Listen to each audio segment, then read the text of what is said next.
Para finalizar el quinto bloque, invitamos a los conferencistas a pasar a la mesa y el doctor Ramón Abel Castaño para moderar el panel de discusión. Les agradecemos hacernos llegar sus preguntas.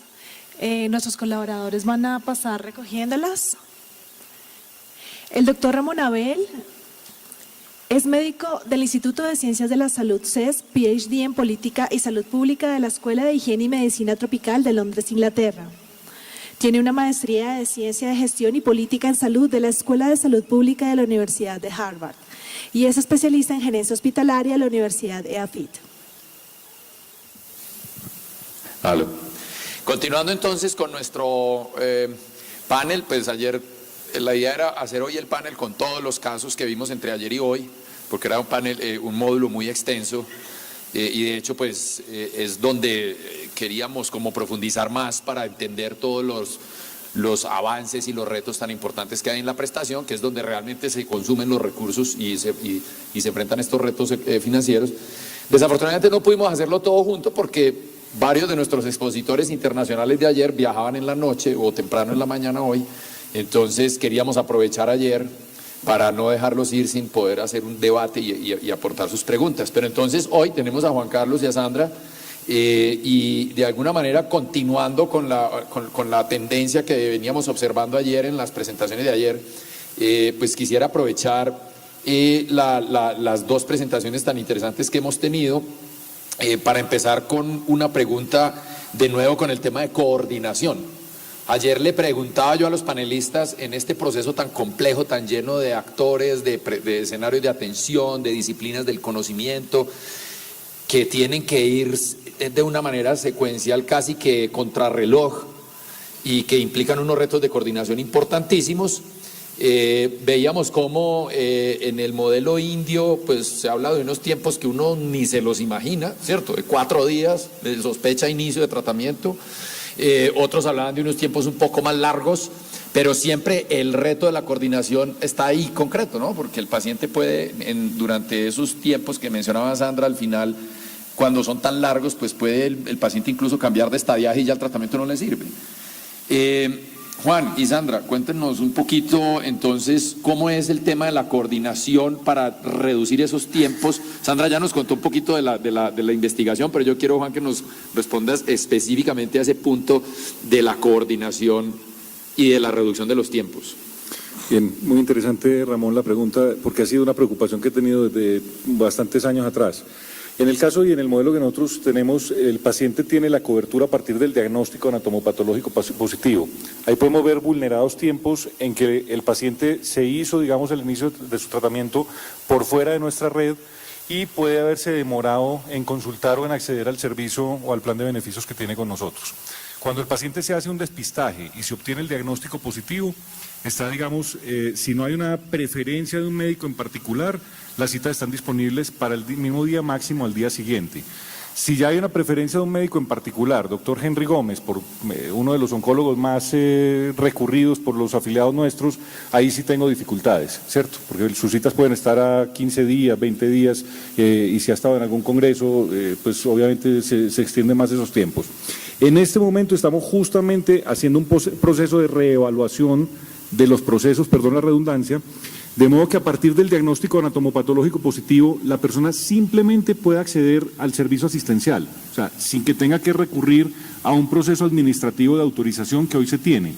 Ese proceso administrativo de autorización se surte en las mismas sedes prestacionales, de modo que es simplemente un trámite más o un counter más al que tiene que ir la persona, pero que no compromete los tiempos de atención. Lo que quiero es quitar ese tiempo y quitar ese momento de verdad que tiene que vivir el cliente en la autorización. Yo lo que necesito saber es que la persona tiene derecho al servicio, ha pagado por su servicio y de ahí en adelante simplemente vaya que lo atiendan. Estamos también al cierre de este año confeccionando un proceso de acompañamiento al cliente que va a involucrar una serie de sesiones para el paciente y su familia explicándole qué es la enfermedad, resolviendo todas las dudas emocionales que aparecen alrededor de la enfermedad, si esto es un castigo de Dios, si es porque tomaba tragos, si es porque fui promiscuo, o sea, todo ese tipo de situaciones que vive el paciente cuando se ve afrontando este diagnóstico. Para la familia, para la esposa o el esposo, los hijos, oiga, ¿qué puede comer mi papá? ¿Qué le puedo dar? Entonces darle también todo ese componente, digamos, de nutrición, de psicología y todo el componente administrativo. Cuando usted tenga una emergencia, va a ir directamente a la clínica, no tiene que pedir nada, cuando necesite una cita la pide de esta y esta manera. Entonces, digamos que hasta ahorita nos habíamos concentrado solo en la parte administrativa, ahora queremos hacer mucho más transversal y mucho más integral el proceso de acompañamiento. Okay. Y está el tema de búsqueda activa de casos y del seguimiento con los diagnósticos sugestivos, que creo que es un elemento sumamente relevante, porque ahí teníamos también unos tiempos que nos sorprendían y la gente simplemente no consultaba después de su examen.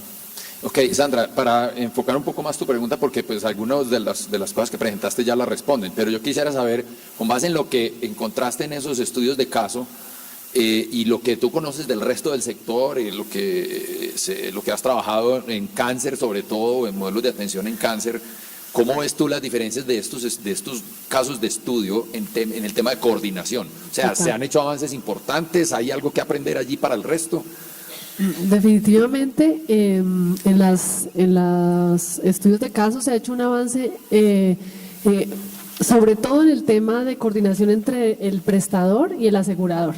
Todo el tema que antes el paciente tenía que resolver autónomamente yendo a las oficinas administrativas de la EPS, eso se ha cortado completamente aquí. Entonces, digamos, ese es uno de los mayores avances que yo veo, digamos, para el paciente en estos modelos, en todos los modelos. Después de la confirmación diagnóstica, dado que hay una cohorte, ese prestador, digamos, principal, allí mismo se hace toda la gestión y muchas veces el paciente ni siquiera tiene que ir a un counter, sino directamente entre el staff clínico y de seguimiento de la IPS y el de la EPS resuelven absolutamente todo. Cuando la IPS no ofrece un servicio, la EPS consigue la cita. O sea, no solamente hace la autorización, sino consigue la cita y contacta al paciente. Contacta al paciente en conjunto con la IPS, porque a veces tiene citas, más fácil decirle en la cita que pues tiene su cita para tal examen mañana. Entonces, digamos, en coordinación creo que es uno de los puntos más grandes, digamos, del avance.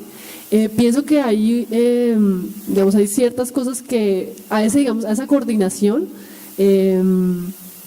puede haber como situaciones en las que se sale las manos. El reto más grande para la coordinación, los gestores lo mencionaban, era el contacto con los pacientes. Muchas veces, digamos, el contacto telefónico, avisarle la cita, es súper dispendioso. Entonces, digamos, ese tema es un tema que lleva muchos recursos y que a veces, digamos, no permite que, digamos, sean las oportunidades como ideales por eso. Y la otra cosa en la coordinación es la disponibilidad del recurso especializado, que también, digamos, es como la disponibilidad de salas o recurso, digamos, tecnológico, digamos, el cupo, por decirlo así, porque el volumen, por ejemplo, en cáncer de seno es enorme. Entonces se copan los cupos, digamos, hay momentos del año en que se copan, entonces tienen que ir y abrir más cupos, abrir citas extras, y eso es parte de lo que hace, digamos, hace la coordinación por parte de la EPS. Si no hay oportunidad, lo que hace es abrir, solicitar una apertura de mayor cupo y las IPS en cáncer de mama lo están haciendo. Yo también intuyo en la última diapositiva de Sandra, o en la penúltima, la de los estadios evolutivos de los prestadores, ¿no? o de la contratación. En un extremo, la EPS contrata directamente todo bajo la modalidad de pago por servicio, entonces tiene que establecer toda la red de contactos y de coordinación para lograr que todos esos componentes de la atención hagan sentido. En el otro extremo está la EPS, que simplemente entrega un pago global, y la IPS, el prestador, se encarga de todo, ¿cierto? Y se resuelven una cantidad de problemas. Yo creo que esa evolución de alguna manera implica que el prestador de servicios de salud a su vez también tenga una evolución en su forma como organiza los servicios. En el caso de Oncosalud, lo que pudimos entender de lo que nos presentó Juan Carlos es un modelo de salud, un plan de seguro de salud prepagado solo en cáncer, pero ustedes tienen un control directo de la oferta, de la red de prestación, y la red de prestación, uno diría que está en ese estadio evolutivo máximo del que habla Sandra. Yo quisiera que nos contaras un poquito, Juan, en qué medida ¿es cierto que ustedes como prestadores de servicios oncológicos están realmente integrados y tienen todo el continuo de atención cubierto con esa evolución y esa madurez organizacional que permite ofrecer realmente una oferta integral? Es un modelo de integración vertical total, ¿cierto? Yo sé que en Colombia hablar de integración vertical es bastante impopular, sin embargo es esta la realidad. 92% de mi gasto es con red propia, 80% de mi gasto es entre la clínica Oncosalud y mis 4 sedes ambulatorias, ¿sí? El 12% es con la clínica Delgado, que es una clínica de atención general, pero que me ofrece una complejidad que no tengo en la clínica Oncosalud. Y el porcentaje restante que tengo con red externa es fundamentalmente porque estamos terminando de configurar ciertos servicios que hasta ahorita no hemos implementado. Estamos en este momento en todo el proyecto de la implementación del programa de trasplante de médula ósea. Entonces, en cuanto a montos, puede ser un porcentaje significativo, pero en cuanto a número de casos es bastante reducido. De tal suerte que el equipo que gestiona la atención prestacional oncológica y el que gestiona, digamos, el rol de, entre comillas, aseguramiento, ambas personas me reportan a mí y digamos que es simplemente un trabajo en equipo con un modelo de integración completo. Tengo la satisfacción de tener en el equipo liderando la parte prestacional una persona que comparte claramente la misión y la visión de la organización y comparte claramente el entendimiento de la gestión de los recursos y el entendimiento de la gestión prestacional. Entonces, a veces incluso a sacrificio de su resultado de facturación, de venta, claramente se alinea. Cuando hemos hablado, por ejemplo, de la pertinencia en el internamiento a unidad de cuidado intensivo, me cuesta menos trabajo que lo entienda el prestador en este caso a que lo entienda el financiador, paradójicamente. Sandra, en tu evaluación de esos modelos, ¿encontraste algún modelo con ese grado de evolución en la prestación, independiente de que haya o no integración vertical con el asegurador, pero un modelo así de evolucionado que tenga todos esos escenarios integrados? Realmente no. Realmente, digamos, en los planes de desarrollo de uno de los modelos que ya está bastante avanzado, está tenerlo, pero no lo tiene todavía. Tiene algunas cosas por fuera. Tal vez un comentario, y es que a mí me sorprendió el tema de del poder de la coordinación a través de la Junta Médica. ¿Del ¿sí? staff? No, de la Junta Médica. O sea, porque, digamos, ese es un modelo en el cual todo es externo y hay múltiples prestadores. Entonces, digamos, de alguna manera lo quiero resaltar porque los prestadores son profesionales independientes, ¿sí? Digamos, ellos son los líderes de los casos. Y la coordinación se hace a través de esa junta, que es muy importante, y la junta es paga y se lleva, digamos, como una mañana en la que se discuten todos los casos, pero es una junta en la que existen todas las especialidades. Entonces, digamos, realmente, digamos, es una alternativa, digamos, a esto que estaba mencionando Juan Carlos, pero la salvedad es que es toda la atención ambulatoria. Esta es, digamos, una coordinación de toda la atención ambulatoria. Si me permite, Ramón, quiero citar una experiencia en el caso colombiano que, si bien no es de cáncer, sí permite entender que hay posibilidad de alinear intereses del prestador con intereses del asegurador, con un claro modelo orientado al desenlace. El tema de atención de materno-perinatal creo que es un desafío que tenemos como país, como Colombia me refiero en este caso, y lamentablemente estábamos viendo unos desenlaces bastante negativos. El porcentaje de hospitalización neonatal en Bogotá es vergonzante. Entonces, viendo esta problemática, nos sentamos, estando yo todavía en Colombia, con una clínica y le hicimos una propuesta de gestionar un modelo a libro abierto, ¿cierto?, donde los resultados financieros de la clínica fueran claramente expuestos y ver cómo cada quien podía agregar valor en función del resultado de cada una de las dos organizaciones, con un objetivo muy claro, y era generar un mejor desenlace en el neonato. Los partos, digamos que mal que bien, estaban bien atendidos y el desenlace materno era adecuado, la mortalidad materna estaba controlada. Sin embargo, el internamiento neonatal era excesivo, ¿cierto? Entonces, lo que hicimos fue configurar un modelo de reconocimiento del binomio madre-hijo, ¿sí?, de modo que se le trasladara parte del beneficio. Si a mí en una clínica me hospitalizaban el 40% de los neonatos y en esta clínica me hospitalizaban el 17%, oye, ¿por qué no más bien te fortalezco y tú recibes más partos y te traslado parte del beneficio? Constituimos un paquete donde yo asumía que el 25% de los neonatos iban a terminar hospitalizados, de modo que esos 7, 8 puntos porcentuales fueran beneficio de mayor rentabilidad para la clínica. y lo logramos.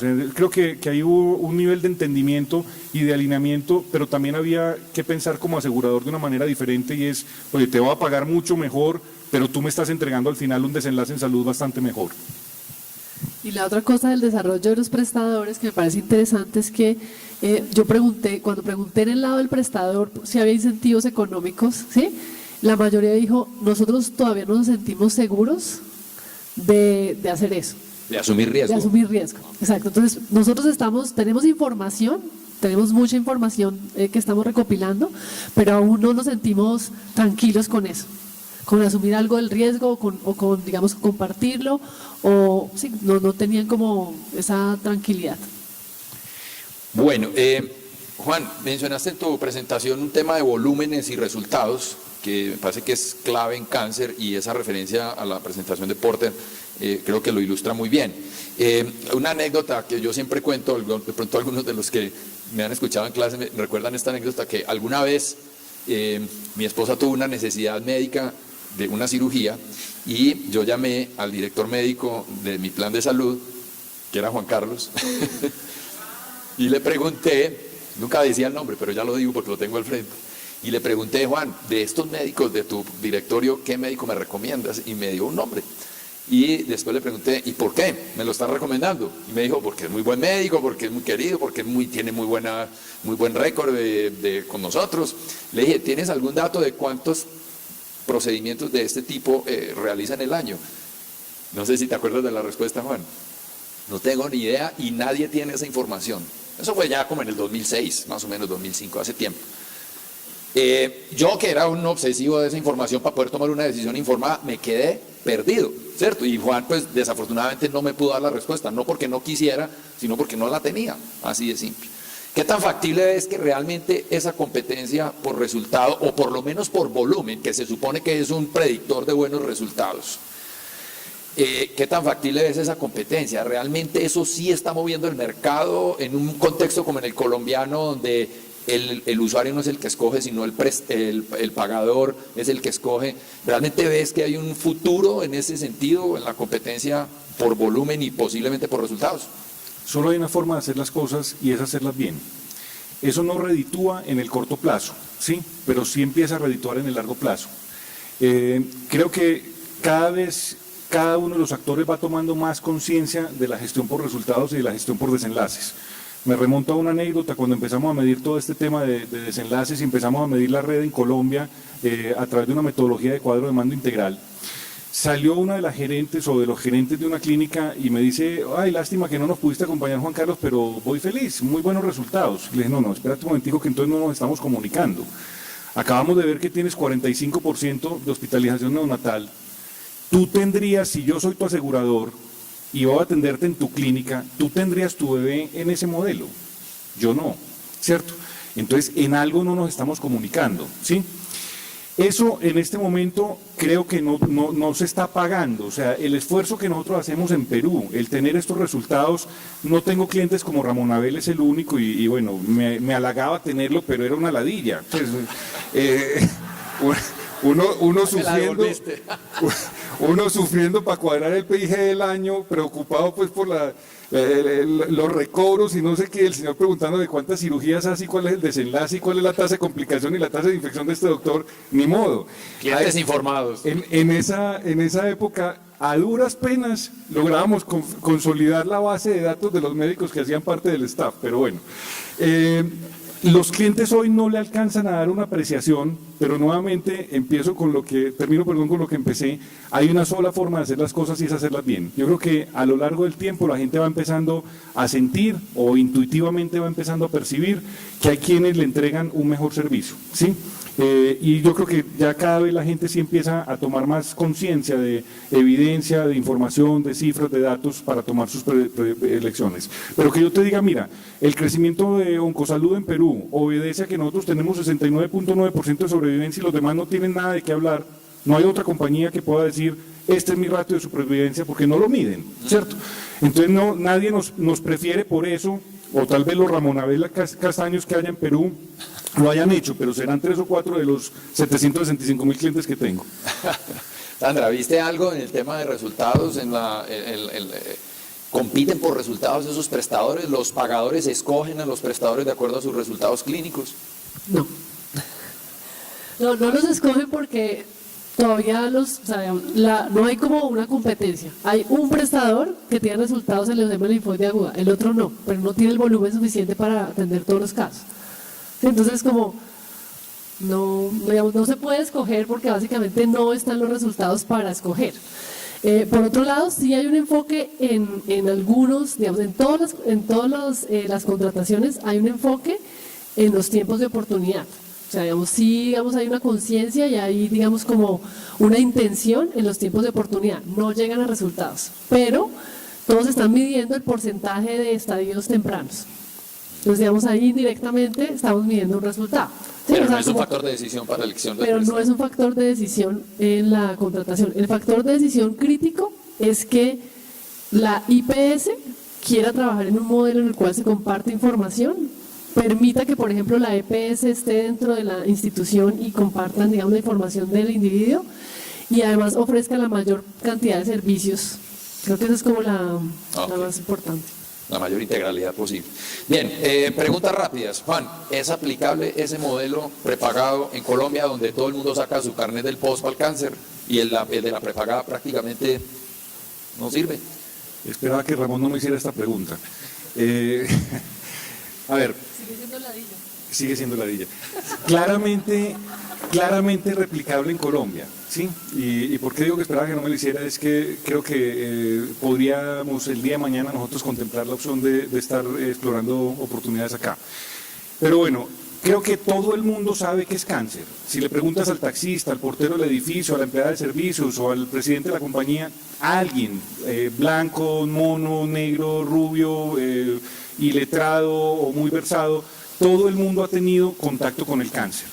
Si le preguntan a todos los colombianos, oye, ¿quieres ser atendido en tu EPS por el cáncer? Lamentablemente y por desinformación sobre todo, van a decir de ninguna manera. Todos los días oigo en RCN, yo veo RCN Internacional todas las mañanas y me sorprende ver que hay 5 noticias muchas veces del tema de salud, ¿cierto? Y sobreexponiendo siempre la imagen y la reputación de las EPS. De modo que lamentablemente hay un espacio propicio para que la gente diga, yo quiero un plan prepago y yo quisiera atenderme en cáncer en una ruta diferente, en un fast track, ¿cierto? Quiero ir en otro avión, ¿sí? Es casualmente la oportunidad que se tuvo en su momento en Oncosalud Perú, donde simplemente la gente encontró una ruta que no era la de la seguridad social y la gente quería ser atendido por un modelo diferente. Yo no quiero ir en ese vuelo, quiero ir en un avión, quiero ir en un charter. Entonces creo que sí hay una oportunidad. Lo otro es que al final estás cobrando una prima monorriesgo, ¿sí? Entonces la percepción costo-beneficio es sumamente positiva, ¿cierto?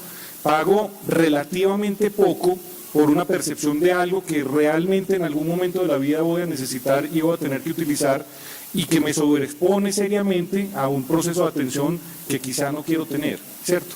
Entonces, cuando me fui a vivir a Perú hace 4 años, yo decía, no hay forma que este modelo funcione en Colombia. Cada día me convenzo más que sí, porque lamentablemente la percepción de servicio que tienen las EPS no es la que se merecen y no es la correcta. Sandra, una pregunta rápida. De todos esos modelos que viste, ¿cuál es tu favorito? No me digas el nombre, no nos tienes que decir el nombre, no los mencionaste. No, de hecho no mencioné ninguno. Del que, mejor dicho, en el espectro de las formas organizacionales que presentaste, desde el que contrata directamente la EPS y lo contrata y lo controla todo, hasta el que le entrega una prestación a alguien que lo hace todo. Sí, párate en el prestador y suponte que eres tú o tu hija o alguien, un ser querido. ¿Dónde quisieras tú que tu ser querido o tú misma estuviera? Depende. Porque, por ejemplo, para leucemia linfoide aguda, el manejo es hospitalario. Entonces, digamos, tengo mi favorito, que es uno de los 2 hospitales que visité. ¿Sí? ¿Por qué? Porque realmente ahí sí se puede prestar toda la integralidad en pediatría. Entonces, digamos que ahí el modelo me parece que tiene un sentido.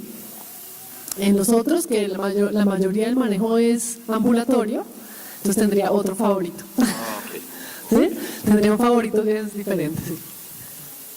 Hay un par de preguntas, varias, sobre el tema de promoción y prevención.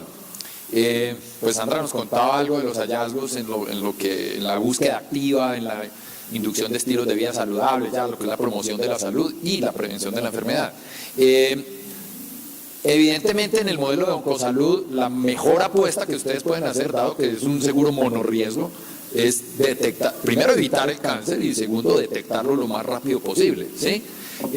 Nos hablabas de búsqueda activa en el caso de mamas, mamografías de tamizaje sospechosas. ¿Qué otras modalidades de búsqueda activa tienen o qué hacen ustedes para disminuir la mortalidad, la incidencia, perdón, del cáncer o para mejorar la detección precoz, más allá de lo que nos contaste, que sí era pues importante, pero danos un poquito más de detalle? Mucha educación y mucha información, tenemos mucha estrategia de mailing, tenemos mucha comunicación con los clientes a través de redes sociales, a través de la página web y las típicas acciones pues, de detección temprana, ¿cierto? Sin embargo, Ramón, aquí hay un punto y es la prevención no necesariamente es más barata, ¿sí? En cáncer de mama, diagnosticar a una señora en estadio 5, pues te cuesta una cirugía y de ahí en adelante santos óleos y cuidado paliativo, ¿cierto? Es una enfermedad claramente mortal. Si diagnosticas un cáncer de mama en estadio 1, tienes una enfermedad crónica. Vas a tener una persona expuesta a servicios de salud a lo largo de la vida, ¿cierto? El tema no es económico. Nosotros no hacemos prevención porque nos ahorremos plata. Nosotros hacemos prevención porque es la forma de entregarle el servicio que la gente ha confiado en nosotros, ¿sí? Nuestra misión es salvar vidas, ¿cierto? Y tenemos que hacerlo diagnosticando a tiempo, ¿sí? Pero hoy uno de los mayores desafíos que tengo yo para asegurar la sustentabilidad del modelo es cómo puedo incrementar la cobertura en prevención, ¿sí? Mi gran preocupación no es cómo cubro los trasplantes de médula ósea. Eso tiene un comportamiento bastante más matemático y actualmente es paradójicamente más fácil de predecir y más fácil de estimar en la prima.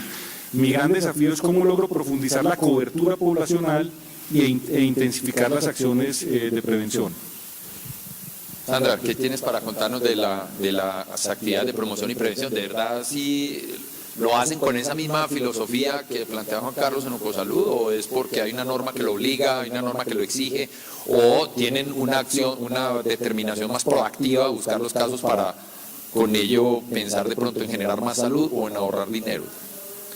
Pienso que promoción de la salud es algo que no, digamos, que no se hace específicamente para cáncer, como lo mencioné. Es importante porque no estamos, o sea, para mí promoción de la salud es que miráramos si vamos a evitar que los niños estén en contacto con radiaciones o con comida que tiene estimulantes. Eso no se hace por la EPS, no, pues siento que no le corresponde.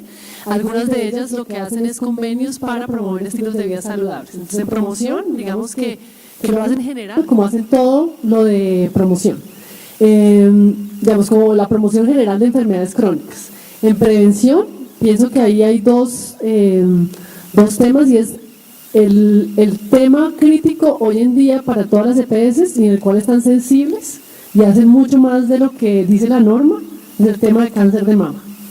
¿Sí? En los demás, creo que organizan los servicios, como lo dice la norma, que funciona, en algunos casos, en otros no. ¿Sí? Algunos están mucho más avanzados en el tema de gestión de riesgo general de cáncer y otros menos. Ok, bien. Un punto final, Ramón. Por filosofía, en la estructura tarifaria de los planes prepago, nosotros incentivamos y premiamos al que cuida la salud. Entonces, deliberadamente hemos configurado una tarifa de prepago de no fumador. Confiamos y creemos en la gente, ¿cierto? La persona declara, ¿es fumador o no es fumador? ¿Cierto? Si no es fumador, tiene un descuento especial en su tarifa. Bueno, muy interesante. Muchísimas gracias. Terminamos justo a tiempo y pasamos a la siguiente parte de nuestro programa. Muchas gracias.